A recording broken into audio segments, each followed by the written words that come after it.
That's what we're here for. We're going to go right ahead to Elizabeth, talking about talkathon, the power of public speaking. That was poorly worded, but you got it. Thank you, Liz.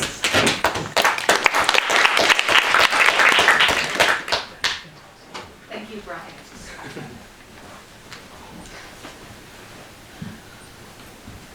Sophomore year of high school was by far the worst year of my life. At that beginning of that year, I had lost my grandfather to bone cancer, stage 3. And if you need a flag as to how dysfunctional my family is, I found out about the cancer on a Facebook post and immediately freaked out. I'd read it in Spanish class, so clearly I wasn't paying attention in school, but I found that out and immediately went home. I was crying, and I was immediately reassured. He's got 12 years, everything will be fine. Don't worry about it, you're just a kid, the adults will take care of it. And then 12 days passed, and my grandfather passed away in San Jacinto, California, at about 2 in the morning. At that time, I was doing theater, which some people hate and some people love to do, but if you do it, you know that you're obsessive and crazy. And I was in a cast of All I Really Need to Know I Learned in Kindergarten. I can guarantee probably none of you have heard of that play before because it's based on a random book from the 80s, but it's a great play, you should see it. And I fought with myself for a long time about whether I should still be in the play. It was in 3 days.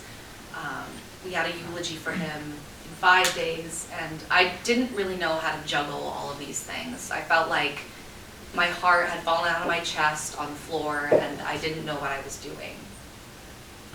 And then I decided, screw it, I'll just be in the play, it'll be fine. It was a touring company, so I did have to be in the play for like 3 months. And I decided, these group of people rely on me more, then it's important for me to go home and take care of myself. So I did the play, I finished it, and I realized that I felt better.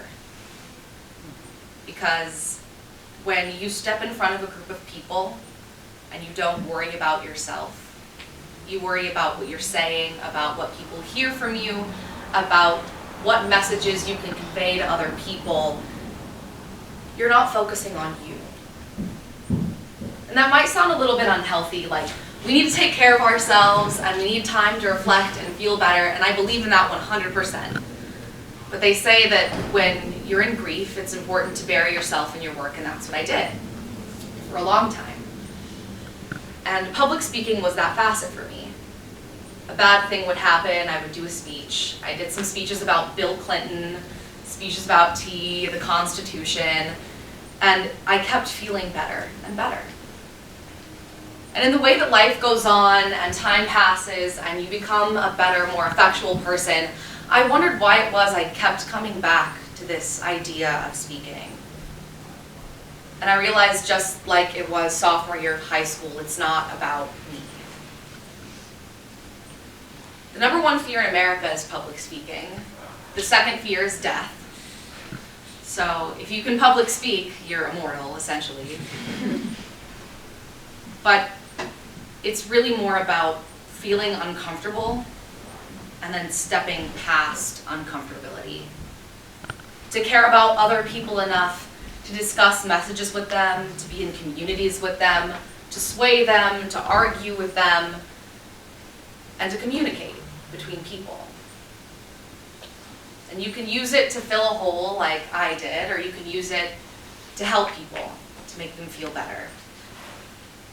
Public speaking for me now is about the way that I decided to take control of my own life, especially when things were going off the rails. I didn't understand what I was doing. When I came to Stanford and felt like, oh crap, I know none of you and you're all geniuses. And I feel better. And I think that this is the sort of thing anyone can do. I'm not afraid to embarrass myself a lot, and I like it, because I'm not afraid. and none of us should be.